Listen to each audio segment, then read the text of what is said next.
அன்பான தோழிகளுக்கு வணக்கம். Welcome to Madhavaram kitchen. நான் உங்கள் சாரதா சுந்தர பிரகாசம். நம்ம சென்னையில் இருக்கிறவங்க எத்தனை பேர் சபர்பனில் ட்ராவல் பண்ணியிருக்கீங்க? சபர்பன் ட்ரெயினில் அப்படி நம்ம ட்ராவல் பண்ணும்போது 4 பிஸ்கெட் 10 ரூபா, ஏலக்காய் பிஸ்கெட் 10 ரூபா, 4 பிஸ்கெட் 10 ரூபா, சூடாக இருந்தால் காசு, இல்லைன்னா வாபஸு அப்படின்னு சொல்லிட்டு விற்றுட்டு வருவாங்கல்ல. அந்த பிஸ்கெட்டு நம்மளும் வாங்கி சாப்பிட்ருப்போம். ஆனால் நல்ல டேஸ்ட்டாக இருக்கும். ஆனால் அதில் என்னென்ன சேர்க்குறாங்கன்னு தெரிஞ்சுக்கிட்டிங்கன்னா அந்த பிஸ்கெட்டை நீங்கள் இனிமேல் வாங்கவே மாட்டீங்க.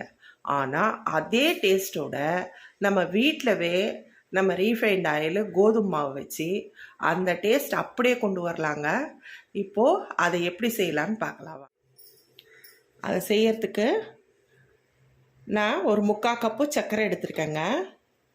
அப்புறம் ஒரு 5 ஏலக்காய் வச்சுருக்கேன். இப்போ இதை நம்ம மிக்சியில் அந்த ஏலக்காவோட விதை மட்டும் எடுத்துக்கலாம். விதை மட்டும் எடுத்துக்கிட்டு இந்த ரெண்டுத்தையும் நம்ம மிக்சியில் தூள் பண்ணிக்கலாம். இந்த தோலை தூக்கி போட்டுறாதீங்க. இதை டீ தூளில் போட்டு வச்சுருங்க. இந்த தோல் நம்ம டீ போடும்போது கொதிக்கும்போது நம்ம ஏலக்காய் மணத்தோடு நல்லாயிருக்கும். அதனால் இந்த விதை மட்டும் நம்ம எடுத்துக்கலாம். தோலை நம்ம டீ தூளில் போட்டு வச்சிடலாம். இப்போது இது ரெண்டுத்தையும் நம்ம பவுட்ரு பண்ணிட்டு வந்துடலாம்.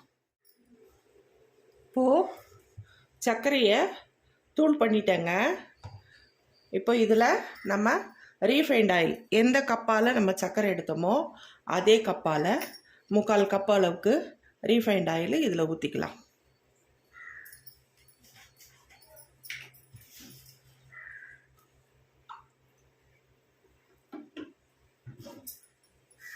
இந்த பாருங்கள், flavourless refined oil, sunflower oil. இது நீங்கள் கடலெண்ணெய், நல்லெண்ணெய், தேங்காய் எண்ணெய் அதெல்லாம் யூஸ் பண்ணக்கூடாது. இது யூஸ் பண்ணால் தான் பிஸ்கெட் நல்லாயிருக்கும். இப்போது இதில் ஊற்றிக்கலாம். இந்த மிக்சியிலவே ஊற்றிக்கிட்டு இதை ஒரு தடவை நம்ம நல்லா கிரைண்ட் பண்ணிட்டு வந்துடலாங்க. இந்த சர்க்கரையும் அந்த எண்ணெயும் இதில் ரெண்டும் நல்லா மிக்ஸ் ஆகி நமக்கு ஒரு க்ரீமி கன்சிஸ்டன்சி வரும். அது வரைக்கும் நம்ம ஒரு நிமிஷம் மிக்சியை நல்லா கிரைண்ட் பண்ணிட்டு வந்துடலாம். இப்போது அரைச்சிட்டு வந்துட்டோங்க. இப்போ பாருங்கள் எவ்வளோ க்ரீமியாக இருக்குது பாருங்கள். அந்த சர்க்கரையும் அந்த எண்ணெயும் சேர்ந்து இந்த மாதிரி இந்த பதத்துக்கு ஒரு நிமிஷம் நல்லா ஓட்டிகிட்டு வந்துடணும். இப்போது இது இப்படியே இருக்கட்டும். இப்போ இதில் நம்ம ஒரு சன்னியை வச்சு 1 கப்பு கோதுமை மாவு ஃபுல்லாக, நான் கோபுரமாக போட்டிருக்கேங்க, 1 கப்பு கோதுமை மாவு போட்டுக்கலாம். போட்டுக்கிட்டு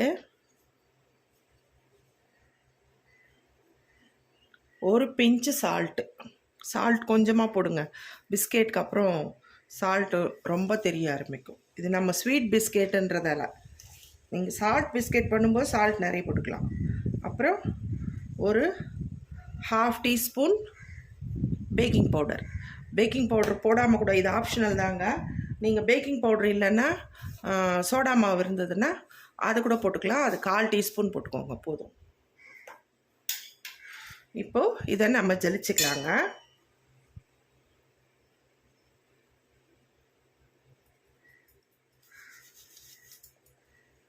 ஒன்றுமே இல்லை, க்ளீனாக இருக்குது கோதுமை மாவு. இது கடையில் வாங்குகிற கோதுமை மாவு தாங்க, வீட்டில் அரைக்கிறது இல்லை, கடையில் வாங்குகிற கோதுமை மாவு தான். இப்போது இந்த மாவை நம்ம பிசைஞ்சிக்கலாங்க.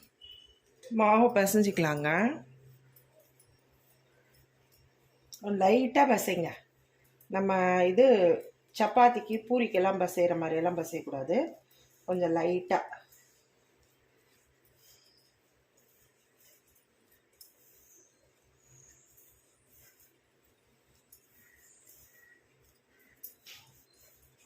அந்த ட்ரெயினில் கிடைக்கிற பிஸ்கெட்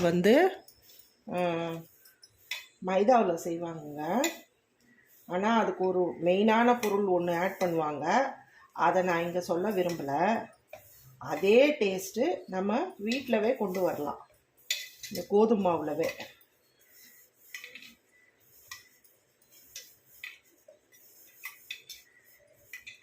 இப்போ பாருங்கள், நான் போட்ட எண்ணெய் கரெக்டாக இந்த மாவுக்கு கரெக்டாக சரியாயிடுச்சு. நம்ம பிசைஞ்சிட்டோம். உங்களுக்கு அந்த எண்ணெய் பத்தலைன்னா இந்த ஸ்டேஜில் நீங்கள் வந்து ஒரு 2 ஸ்பூன் நெய் ஆட் பண்ணிக்கலாம். நெய் ஃப்ளேவரோட கொஞ்சம் நல்லாயிருக்கும். ஒரு 2 ஸ்பூன் ஆட் பண்ணால் போதும். ஆனால் நான் எதுவுமே ஆட் பண்ணலைங்க. இப்போது இந்த எண்ணெயே எனக்கு சரியாக போச்சு. இந்த பாருங்கள், பசிஞ்சிட்ட மாவு இந்த மாதிரி இருக்கணும். இந்த பாருங்கள், மாவு பாருங்கள், இந்த மாதிரி ஒரு கன்சிஸ்டன்சியில் இருக்கணும். இப்போது நம்ம இதை பிஸ்கெட் செய்ய ஆரம்பிச்சிடலாம்.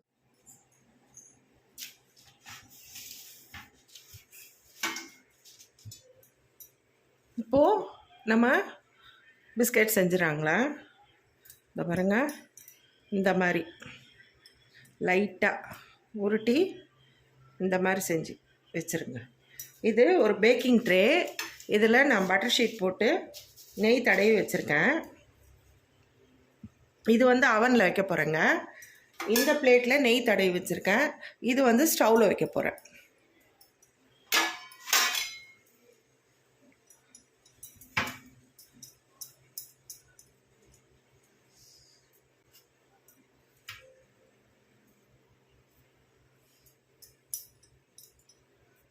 இந்த மாதிரி சும்மா உருட்டி இப்படி இது பண்ணாலே அழகாக ஷேப் வந்துடுங்க.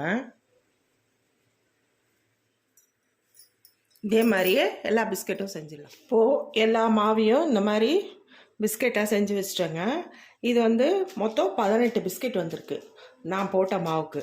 இப்போ இது அவன்லேயும் அதை வந்து இதுலேயும் இந்த கடாயிலையும், இந்த கடாய் வந்து ஒரு 2 நிமிஷத்துக்கு முன்னாடி நான் ஆன் பண்ணி ப்ரீ ஹீட் பண்ணி வச்சுருக்கேன். லோ ஃப்ளேமில் தாங்க வச்சுருக்கேன். இப்போ அந்த தட்டை அதில் வச்சிடலாம். கடாய் ஹீட் ஆகி போச்சுங்க. இப்போ இதில் வச்சுட்டு லோ ஃப்ளேம்லவே இருக்கட்டும்ங்க. ஃப்ளேம் வந்து லோவில் தான் இருக்கணும், ஹைலெல்லாம் வைக்கக்கூடாது, மீடியம்லேயும் வைக்கக்கூடாது. இது இப்படியே இருக்கட்டும். இப்போ இந்த ட்ரேவை வந்து நம்ம அவனில் வச்சுக்கலாம். இப்போது அவனில் வச்சுக்கலாங்க. மிடில் ட்ரேயில் வச்சுருங்க. நான் அவனை வந்து ஆல்ரெடி 180 டிகிரி செல்சியஸில் 2 ராட்ஸும் ஆனில் இருக்குது. அப்புறம் 10 மினிட்ஸ் வந்து ப்ரீ ஹீட் பண்ணி வச்சிட்டேன். இப்போது ஆன் பண்ணிவிட்டு நம்ம ஒரு 15 மினிட்ஸ் வைக்கலாம்.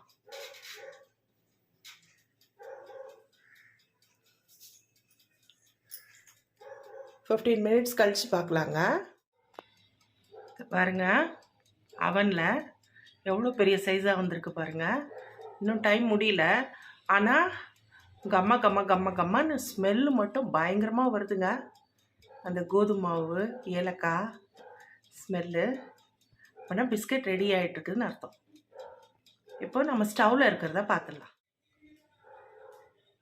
இங்கேயும் பாருங்கள், பிஸ்கெட் நம்ம சின்னதாக தான் செஞ்சு வச்சோம். கொஞ்சம் சைஸ் பெருசாக இருக்குது. இவங்களும் வெந்துட்டுருக்காங்க. இங்கே வேகட்டும், அதுக்கப்புறம் பார்க்கலாம். இப்போது 2 பிஸ்கெட்டும் ரெடி ஆயிடுச்சுங்க. இது ஆறட்டும்.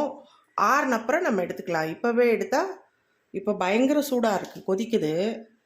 அதனால் கொஞ்சம் ஒட்டின மாதிரி இருக்குங்க. ஆறுனப்புறம் நம்ம லைட்டாக ஒரு ஸ்பூன் வச்சு இப்படி லிஃப்ட் பண்ணோம்னா எடுக்க வந்துடும். அப்புறம் எடுத்துக்கலாம். பாருங்கள், எவ்வளோ அருமையாக பிஸ்கெட் ரெடி ஆகிடுச்சு. சூடாக இருக்கும்போதே என் பையன் 2 பிஸ்கெட் காலி பண்ணிட்டான். அவன் வந்திருக்கான். சூடாக இருக்கும்போதே வாயில் போடவே முடியல. டேஸ்ட்டாக இருக்குன்னு சொல்லிட்டு 2 பிஸ்கெட் சாப்பிட்டாங்க. பாருங்கள், எவ்வளோ நல்லா வந்திருக்கு பாருங்கள். இது நமக்கு நீங்கள் அந்த சபாமன் ட்ரெயினில் சாப்பிட்ற பிஸ்கெட் மாதிரியே தாங்க இருக்கும். ஆனால் நம்ம ஹெல்தி முறையில் பண்ணியிருக்கோம். அது வந்து மைதாவில் பண்ணுவாங்க, வேறு இன்க்ரீடியன்ட்ஸ்கெல்லாம் கொஞ்சம் சேர்ப்பாங்க. ஆனால் அதெல்லாம் எதுவுமே இல்லாமல் நம்ம வந்து கோதுமை மாவில் ரீஃபைண்ட் ஆயில் ஊற்றி, சன்ஃப்ளவர் ஆயில் ஊற்றி செஞ்சுருக்கோம். டேஸ்ட்டும் அட்டகாசமாக இருக்குது. நீங்களும் இதே மாதிரி ட்ரை பண்ணி பாருங்கள், உங்களுக்கும் பிடிக்கும். குழந்தைங்களுக்கும் நம்ம கையால் செஞ்சு கொடுத்தா நல்லாயிருக்கும். நீங்கள் ஸ்டவ் அவன் இல்லாதவங்க கவலைப்பட வேணாம், ஸ்டவ்வில் அழகாக செஞ்சுக்கலாம். நீங்கள் குக்கர் வச்சு, பழைய குக்கர் ஏதாவது இருந்ததுன்னா, இல்லை பெரிய கடாயி ஏதாவது, அதான். ஆனால் அடிகனமான பாத்திரமாக இருக்கணும் அது. அந்த மாதிரி பாத்திரத்தில் ஒரு ஸ்டாண்ட் வச்சுட்டு நீங்கள் தட்டிலவே ஸ்டீல் தட்டிலவே அழகாக நெய் பூசிட்டு இது மாதிரி 2 ஈடாக கூட நீங்கள் வச்சு வச்சு எடுத்துக்கலாம். எனக்கு ஸ்டவ்வில் வந்து 20 மினிட்ஸ் ஆச்சுங்க வேகிறதுக்கு. இது அவனில் வந்து 15 மினிட்ஸில் வெந்து போச்சு. ரொம்ப டேஸ்ட்டாக இருக்குங்க இந்த பிஸ்கெட்டு. நீங்களும் இதே மாதிரி செஞ்சு பார்த்துட்டு எனக்கு ஃபீட்பேக் கொடுங்க. இந்த வீடியோ உங்களுக்கு பிடிச்சிருந்தா லைக் பண்ணுங்கள், ஷேர் பண்ணுங்கள், கமெண்ட் பண்ணுங்கள். மறக்காமல் சப்ஸ்கிரைப் பண்ணிடுங்க. Thank you friends.